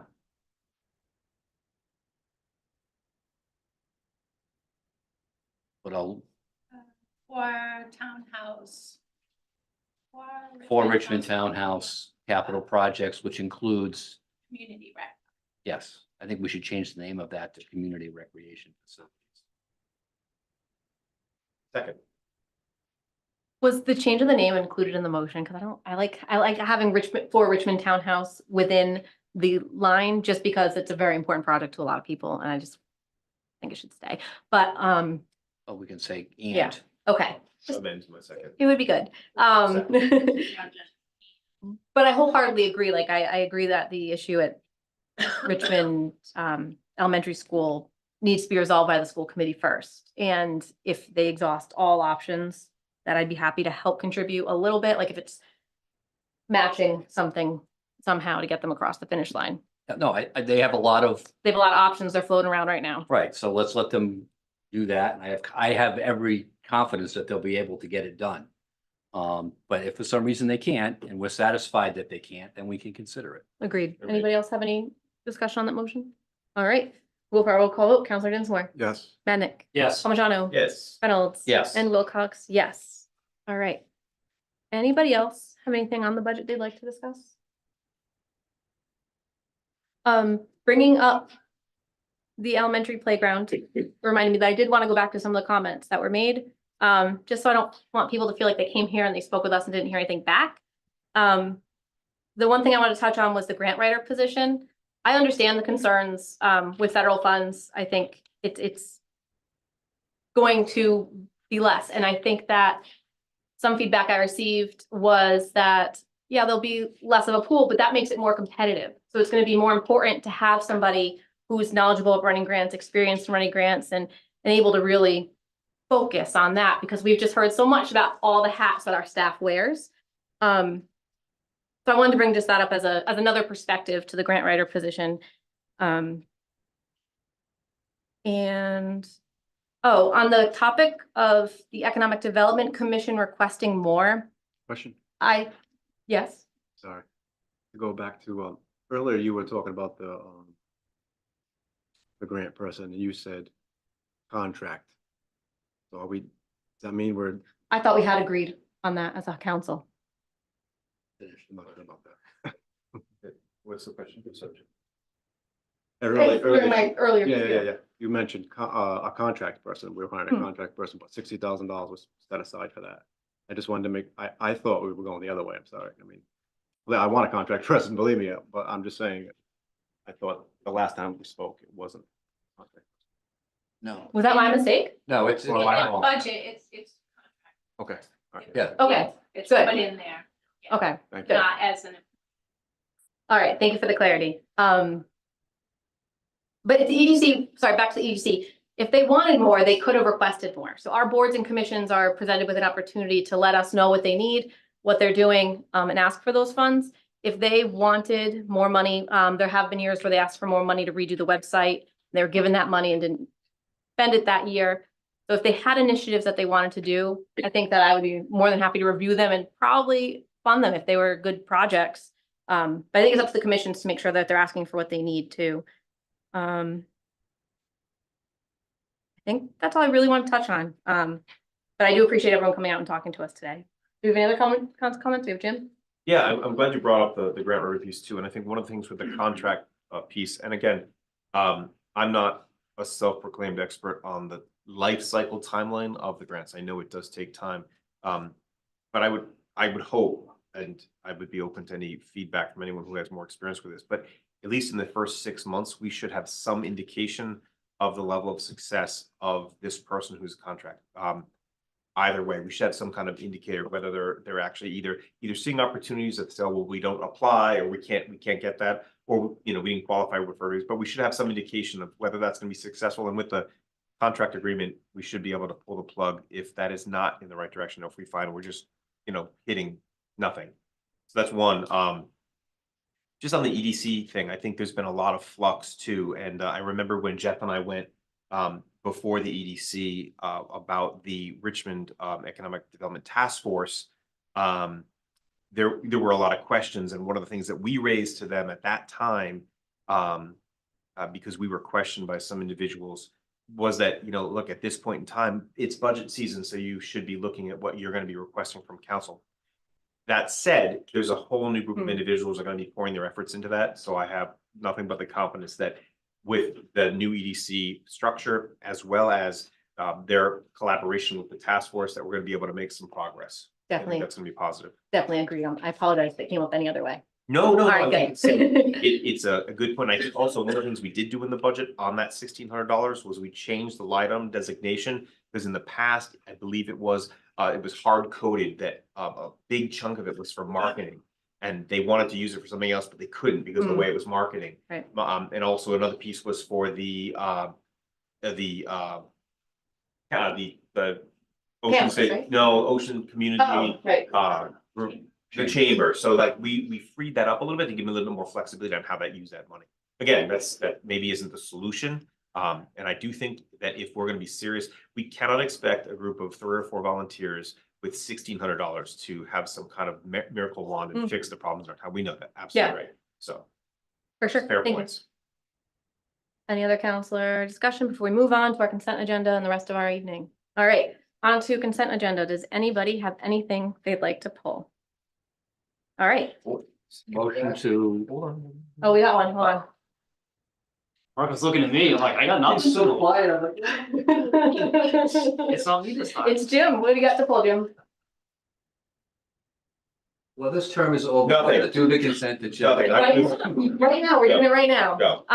Motion- it's something over later. Motion to approve the consent agenda items 1 and 2. Second, We got our motion, our second. Go for our roll call vote. Counselor Dinsmore, Yes. Madnick, yes. Palmigano. Yes. Reynolds. Yes. And Wilcox, yes. All right, we're on to public forum. The purpose of public forum is to give members of the public an opportunity to address the town council about items not on the agenda. We ask you to limit your comments to 3 minutes. You'll have one opportunity to address the council during public forum. This is out of courtesy to others who wish to speak to ensure we have equal time for all. There will be a timer that'll go off when your 3 minutes are up, so you know just to finish it. If you need more time, we welcome you to submit your comments in writing to the town clerk to be included as a part of the record in the communication section of the agenda. All comments should be directed to the president and not any other person present. Do we have anybody who would like to share anything in public forum today? Anybody online? No. All right, on to reports. Oh, I'm sorry, we do have one. Go ahead. Alex, you do have to state your name just for the record. My name is Alex McKenlow, Richmond. I did some research on that playground while I was over there with the garden club. I took a bunch of pictures before it was torn down, and many might not know, but before it was torn down, there was a 100-year warranty on many of those. There was 15-year warranties on a lot of those. I called Minnesota. I talked to Texas. I talked back to Virginia with their regional person, getting parts for it. And the next thing I know, it's gone. So that was a swing and a miss. Not you guys, Yeah. That's a school. But that frustrates me a lot. Then I asked well, where did it go? Because I know there's a local preschool that would love it. And it was disposed of in accordance to however they did it. So that's very frustrating, and that's the kind of foolishness that we need to avoid. I know that they probably have another plan. But I busted my butt to try and get ahead of that one, and people kept putting roadblocks in front of me. But yeah, 100-year warranty on some of those parts. So I don't know what they're gonna do. Seeing as how my son will be in this school next year, I'm willing to help. But before they go and tear down that other one, I'm willing to bet we can make something feasible happen. So I just thought the public should know that that was a big swing and miss. I agree. And I hope that the school committee members are listening. I hope that you go to the school committee and let them know, because all of the playgrounds needed to be replaced. So there's, if that has, we have a warranty in Ashaway, there may be an opportunity for them to fix that. So I hope that they. So don't misconstrue, I don't want. I don't want people to think that the parts that were broken were covered under. Oh, okay. So that is not necessarily true, but the guts of it had a 100-year warranty. And the missing parts, or the broken parts, as I was gathering a parts list, I already had donors. Yeah. So it's just wastefulness, and it's frustrating. It is. I share that frustration. Madam Chair, I have a question. Sure. I saw Jim's hand Jim, go first and then Yeah, yours. I was just gonna say, again, that I would be interested in hearing feedback in the next public forum on the response. If you could share any response that you get on that from the school committee, it'd be interesting to see that. So thank you. Sure. Go ahead. What's your question? Yeah, if you don't mind, you don't have to get up, it's fine. I'm just curious, did anyone know you were looking into this? Cause I mean, my kid's in kindergarten, what you just told me just really, it toasts my Twinkie, man. It really does. So I have to be careful how I answer this. So let's just say there were people involved We're going. that tried to push for me. And I don't know where it ended up, and I'll leave it at that. Very disappointing to hear that. But, you know, at the very least, could have been donated to the school. But, you know, we talk about money. Yes. That's the essence. Thank you. All right. So we did get the last call at public forum. I don't see anybody else. Onto reports.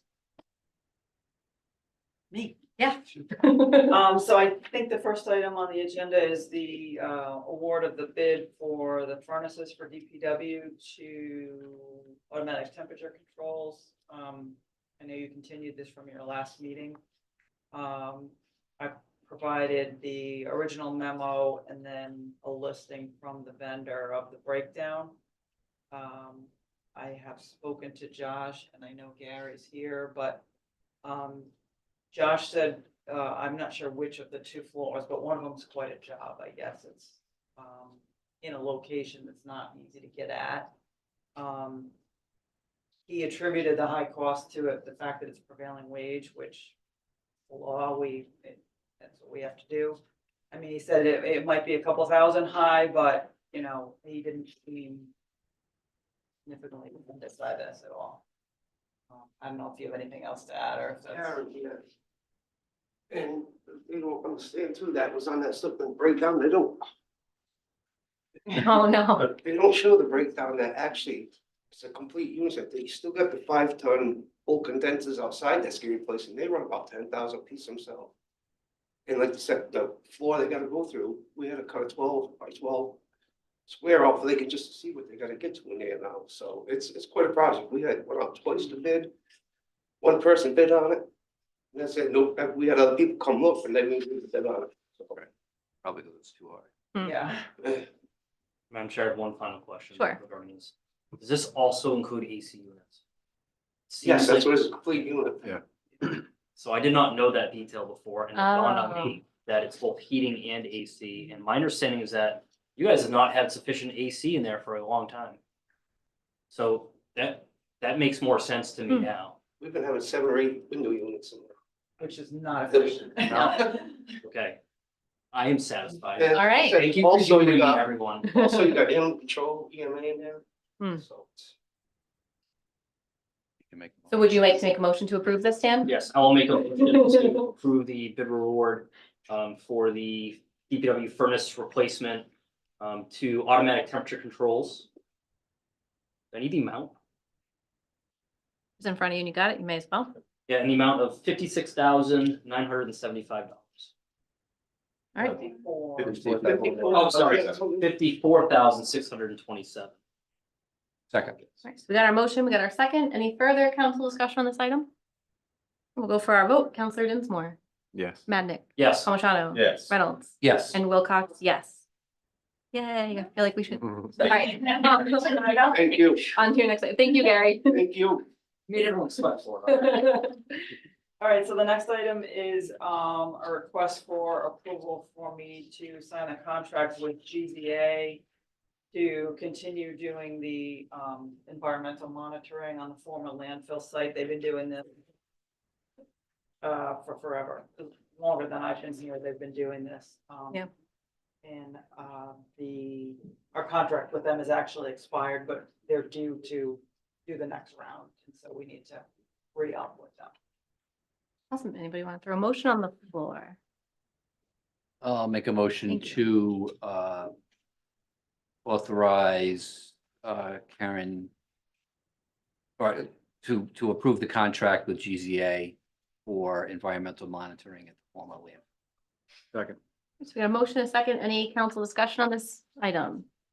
All right, well, for our vote, Counselor Dinsmore, Yes. Madnick, Yes. Palmigano. Yes. Reynolds. Yes. And Wilcox, yes. Thank you, Thank Karen. you. So we, I think the last item we've already discussed. So We thank have. you. Hold on. I would What like do we to got? discuss it real quick. Okay. So, and just not to violate OMA. So I took the information that we received from Karen. Karen sent us all the salary data for all the staff. The public sees the salary study. So what I did is I took both of them, I combined them, what you have in front of you and what hopefully Erin will bring up so the public can see, and she can also attach it to the agenda afterwards. I think this will be used for us at the next public hearing is, I basically did kind of a data reduction and I went through every single staff position that Richmond had in the survey. And I compared it to, I did two things. I compared it to all of Rhode Island and I compared it just to towns that are similar in size to Richmond in terms of population, plus or minus 2,000. So from 6,000 to 10,000. So that data is in front of you. That data is going to go onto the clerk space. Just take a look at it. I also put together, what the minimum, maximum for the state and the comparable towns is, average, median income, and then what the delta difference between our staff salaries from the average for the state and for similar towns and the delta from the minimum. Hmm. So you can see kind of how far away we are. Now, the caveat to this is these are full-time positions. Doesn't take into account the hourly wage. So there's only one piece of data to use to help us when we're going through this process. Just want to make sure you guys have it. Yeah. The public has it, they can look at it. If they find any math mistakes, let me know. awesome. Thank you so much for putting that together. Yeah, sure. Go ahead, Erin. Can I just clarify on the linking after the fact on the meeting? Just so it's never been my practice to relink an item that comes on the same agenda. Sometimes it appears in communications on a future agenda, and that's to avoid the appearance of somebody downloading a packet, say on Sunday, Mhm. and then going, oh, but this was on. And so historically, because the deadline was last Wednesday, I don't feel I think it can be confusing to the public that it's not transparent being added after. So if I would add it on as a separate report, if this comes up later or in communications, but Mhm. to relink it to tonight's agenda is not a practice I typically do. And there's been a few questions about not just this item, but the other items as well. Yeah, I appreciate that clarity. During my last term, that would happen frequently and it would end up in the communication section at the next time. Which I thought was always great and transparent. So we Fine with can me. continue that. Whatever is appropriate, just so the public can see what I did. Because all the council members and staff has it as well. And after we put in all this work, they Or need to see people can it. email Dan Madnick at Richmond for the information. It's D-magnet. I think you can put it in communications, but then I think since we're gonna discuss it at the next public hearing, I think you put it on as a link at the next, for the next budget. For sure. That's a good point. Very comprehensive. Thank you. You should be an engineer. Not with an Okay. Excel now. On to the town planners report. Talia, thank you so much. Hello, council, Paul Gillette, town planner. I am here today to ask you to allow the town administrator to sign an agreement between the town and the, there are a bunch of different acronyms, so sometimes I write the acronym and then sometimes I write the thing in parentheses. Mhm. So it's the New England Environmental Finance Center. Yes. Thank you. So just as some background, in December of last year, Casey Merkel, who's the coordinator for the Woodpawtuck Watershed Wild and Scenic River Stewardship Council, submitted the town's application to the 2024-2025 Southeast New England program, which is called SNAP Program Stormwater Planning Series. So the application itself was prepared and reviewed by myself, Jim Turek, who's the chair of the Conservation Commission, Antonia Bryson, who is the Richmond representative and chair of the Woodpawtuck Wild and Scenic River Stewardship Council. And so SNEP itself is a project of the New England Environmental Finance Center and is funded by the U.S. Environmental Protection Agency's Southeast New England program. So SNEP generally provides training and assistance to municipalities, organizations, and tribes to advance stormwater and watershed management, ecological restoration, and climate resilience in both Rhode Island and Massachusetts. So the planning series itself is a facilitated training series that offers free training and technical assistance to help guide communities as they apply or develop conceptual designs for nature-based stormwater retrofits.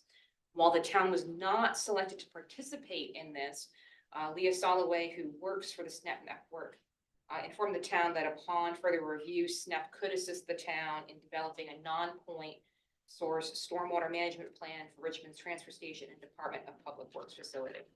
So non-point source pollution is defined by the EPA as pollution that comes from many diffuse sources that generally results from land runoff, precipitation, atmospheric deposition, drainage, seepage, or hydrologic modification. It is caused by rainfall or snowmelt moving over and through the ground. And this is because as runoff moves, it picks up and carries away natural and man-made pollutants, and then they are ultimately deposited in lakes, rivers, wetlands, coastal waters, and groundwater. So on February 7th, 2025, Jim Turek, Casey Merkel, Antonia Bryson, Katie Alves, who works for Save the Bay, Elizabeth Scott, who is the Rhode Island liaison for SNEP, Leah Soloway, Alex Gonjuski, who works for the SNEP network, and I met virtually to discuss the support that they could offer to developing this non-point source pollution stormwater management plan. And at the meeting, I volunteered to serve as the project lead. Jim Turek, Antonia Bryson, and Gary Robar will serve in supporting roles. So on March 5th, we had a site visit with Gary, Cody Caswell, who's the DPW superintendent, Jim Turek, Antonia Bryson, Casey Merkel, Elizabeth Scott, some other associated parties. So as a result of that site visit, Elizabeth Scott prepared a draft RFP/scope of work for consultant services. And then we reviewed the draft scope, and by we I mean Jim Turek, Antonia Bryson, Casey Merkel, Gary Robar, and myself. Then we also got the draft memorandum of agreement, and that was reviewed by Mr. Robar, Karen Pinch, the solicitor, and myself. The final copy of the MOA has been included in your packet. The council will need to authorize the town administrator to sign the MOA. So once the MOA and the scope of work have been reviewed and approved, then the SNEP network will submit the RFP to the New England Environmental Finance Center's pool of pre-approved consultants. So it's important to note that the town would not be entering into the contract. The NEEFC signs the contract with the selected consultant, and then the services are provided to the town free of charge. So the consultants who are interested in submitting a proposal will reply to the RFP. There'll be one informational workshop for the prospective consultants, and the proposals will be reviewed and scored by the town. Mr. Robar and I will participate in the informational workshop with the consultants to answer any questions that they might have about the site. And then the consultants will have about 3 weeks to look at the RFP, and then the town will have about a week to review and score the proposals. So once a consultant has been selected by the town, a contract will be prepared, and then after the contract has been signed, the project can begin. Ultimately, the project in its totality will result in the creation of a non-point pollution stormwater management plan for these facilities. The work associated with the creation of the plan has been identified at great lengths in the attached scope of work. So within your packet, you have the New England Environmental Finance Center's Memorandum of Agreement, which basically provides background on what they do as a body. And then it also describes what assistance they would provide to the town and what is expected of the town in relation to this agreement. So we don't necessarily know right now what that stormwater or non-point pollution plan would actually look like, because we actually have to have the consultant, once they're selected, go out there and then make recommendations based upon the site as a whole, because they're looking at it from a holistic standpoint, and there's really only so much planning that you can do in relation to these kinds of issues without actually having what are called boots on the ground, having someone who's actually involved in the design process, they're understanding how things work on the site, how they flow on the site. So, have any questions about the program, please feel free to ask. We also have a member of I believe the SNET network who's on, if you have questions about the network itself. I do not. Do any counselors have questions, Mark? I know I just threw a lot of information. Yeah, you did, but it's very good. quickly. It's good information. Just a couple of things, Tally. I just want to make sure I understand. So you said there's no cost to the town to have this plan done. By participating in getting a plan for free, are we obligated to carry out the plan, or is it discretionary on the town how it carries out the plan, and whether it does it at all, whether it does it in phases, whether that's my question. It would be discretionary on the town. Part of what we've asked SNEP to do is to look into funding sources for the actual implementation of the plan.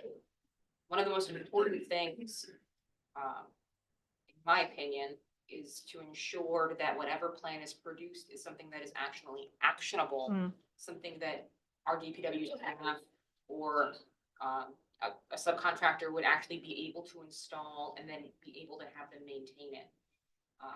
One thing that came up during the site visit that I found very interesting was that there have been some communities that have participated in similar processes, and then they've later found out, oh, well, we don't have that kind of equipment to actually bring this plan to fruition in the future, or to maintain this structure once it's been built. So the most important thing to me, again, is ensuring that what the plan entails is actually something that we can do, because the purpose of it is to ensure that all of the stormwater that is on the site is being treated and is being handled appropriately. So Yeah. Awesome. Makes sense. Sure. Go ahead, Jeff. So we just talked about GZA, they monitor the landfill. And this came up because of just something that we wanted to do to make sure that there was nothing going on over at the landfill. So they're two separate processes. So the monitoring has been ongoing because you have to monitor any kind of formerly used landfill to make sure that you're not releasing gases or impacting the groundwater. This is actually something that the Conservation Commission has been wanting to pursue for a very long time, because all the members of the Conservation Commission are members of, they're members of the public. They live in Richmond. So they've been to the transfer station and they've seen the compaction of the soil, and they've seen how stormwater moves through the site. And that's been it's been a site that they've wanted to have tackled through this program or through a comparable program for some time. So the town was contacted by Casey Merkel to see if we wanted to participate. And so we had to select an area in town, and as we were kind of discussing all these different potential locations, that's when the Conservation Commission had suggested that this would be a appropriate area to look at. So they're gonna come up with a plan for, so something doesn't happen, or is there something there that's going on that they're going to take care of and Yep, so Make a it's plan. about addressing the existing stormwater on the site itself. It's not necessarily in response to the monitoring that goes on. It is, these are the existing conditions that we have on the site. This is where stormwater goes now. This is how stormwater should be flowing on the site. It's to address existing conditions on the property. Did I answer your question? it does? Or get something No, to add? I was gonna clarify if Jeff needed further, Okay. but he seems. Awesome. So any other council? We have a motion then to approve. I'll make a motion, Madam President, motion to approve, to authorize the town administrator to sign the memorandum of agreement with New England Environmental Finance Center. Second, We got our motion and our second. We've already discussed it, so we'll go to our vote. Counselor Dinsmore, Yes. Madnick, Yes. Palmigano. Yes. Reynolds yes. and Wilcox, yes. Thank you for that, Talia, and thanks to the Conservation Commission for their work on that. Yes. They're an amazing group. Yes, and Wood Pawcatuck Marshall. Yeah. Council, Antonia, Jim and Antonia and Casey really worked very hard on this. I played a supporting role in the application component and just kind of reviewing what had been submitted. They were really parties that were heavily involved in the creation of what was submitted. Yeah. And they're really the parties that you thank in regards to having us even participate in this program. Yeah. Shout out to them. Yeah, definitely. Shout out to the whole team. Thank you. Takes a village. On to new business. We have a discussion and consideration to set a date for a special town council meeting for the tax abatement agreements. The proposed date was May 20th at 5:30. Does that work for everybody? It works for me. Hearing no objections. Do we need a motion to set this date on our calendar?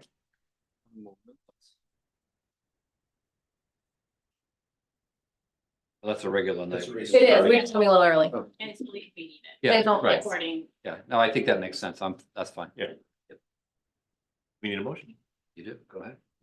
So, like to make a motion to set a special council meeting for the payment agreements at 5:30 PM on May 30th, 20th. May 20th, 2025. Second, All right, so we got our motion, our second. We'll go for a roll call vote. Counselor Dinsmore, Yes. Madnick, Yes. Palmigano. Yes. Reynolds yes. and Wilcox, yes. All right, on to communications. Does anybody have anything? to Yes. pull? All right, go for it. Jeff. I What would are you like to pulling? pull item 1A, please. 1A for discussion at the next meeting. We discuss it. All right. Now, I don't think we're supposed to based on the way it's on the agenda. There's a little paragraph above the agenda that says we have to pull it for the next meeting, oh, but we will do that. We'll pull 1A for you. And does anybody else have anything they'd like to pull? All right. Motion to file the remainder. Second. All right, we got our motion and our second. Counselor Dinsmore, how do you vote? Yes. Madnick, Yes. Palmigano. yes. Reynolds Yes. and Wilcox, yes. Point of Mhm. information. Sure. Madam Chair, I believe in Robert's rules, if there is an emergent situation, the town council could make a motion to discuss something that's not on the agenda. But I don't think that board and commission vacancies would count as an emergent situation. That would be the only opportunity we have. I think we'll have to wait we'll have to wait a month, Jim. I appreciate it, and I don't know if I can add any context to what I'd like to see on that. There is I believe it's in the Open Meeting Act where you can make a motion to add things to the agenda, but you cannot make any decision on it. You can refer it to another group. So it's not, it's close, but not quite. So if you'd like to make a motion to add it to our agenda, you can. Yes. But council understands you cannot make a decision on this, and I'm gonna ask everybody to slow down Yeah. the conversation, and we're gonna proceed with caution, because that's what we do. Sure. So go for your motion, Yeah, please. so no, I just would like to make a motion to have this on the next agenda, just, I'd like to just have an update. It's a motion, but you're not supposed to. Oh, sorry, I'm not making a motion, I'm just saying, I know there's some evolution going on some of the potential software we'll be having coming in the future. Sorry, point of order, we did need you to make a motion to add it to the agenda. Okay, I'd like to make a motion to add it to the agenda the next time. No, Just- a motion, okay, I'll do it. Motion to add this to the agenda this evening. Motion, we don't need to talk about it tonight. It can be on the next, I thought you said if it was an emergency, we would talk about it today. Sorry. Sam corrected me. All right, whatever you'd like to do is fine. Yeah, just tell me what to say. It's You can fine. either make a motion to discuss it tonight or put it off. What do you want to do? Let's make a motion to discuss it right now. Yes. Second. All right, so we have a motion, our second. Yes. Any councilor discussion on adding this to the agenda? Counselor Dinsmore, Yes. Madnick, Yes. Palmigano, Yes, Reynolds, Yes. and Wilcox. Yes, thank you for suffering through sorry. my unnecessary No, knowledge of it's the fine. I OMA. appreciate it. So may I talk about this? Yes. All right, great. So no, I just wanted to say a couple of quick things. One is that, I think all of us, wanted to make progress on the boards and commissions. And if you look at what's on the boards and commissions, taking out some of the building code pieces, there's only a handful of remaining boards and commissions that are with vacancies. So I want to applaud the public for stepping forward and making that effort, and also the staff for helping to drive that. That's one. Two is I just wanted to continue to make the appeal for the task force, because we're still missing a business owner of Richmond member. So I'd like to reinforce that. And three, I think as a potential expanding on this in a future council meeting, I'd like to hear more about the new software that may be coming at some point to help us better manage this. I think it's really innovative and interesting to hear about in the future. That's all. Awesome, yeah. I think we've been doing a great job recruiting as a team, welcoming new members, treating them respectfully when they come here. And on the note of finance, because that was a hot topic today, we do have an open vacancy on the finance board, the Charahoe Finance Committee, and the Economic Development Commission. So if you want to get involved and you want to help, those are a couple other opportunities as well. Thank you for pulling that, Jim. I Yeah, used to appreciate be it. Like multi-page, now it's just one. Yeah, one piece. it's Great. still long, but they all say one instead of four, Yeah. which is great. Anybody else have anything they want to add on this? All right, so we're not making any council decisions, so we're gonna move on Thank to you. our executive session. Thank you, Fred. Can I have a motion? Motion to adjourn to executive session pursuant to RIGL 42-46-5A2 collective bargaining, local IBPO 425. All right, we got a motion, our second, Counselor Dinsmore, how do you vote? Yes. Madnick, Yes. Palmigano. Yes. Reynolds, Yes. and Wilcox, yes. So we're gonna go to executive session now. Thank you. Yeah. Thank you, everyone, for your patience.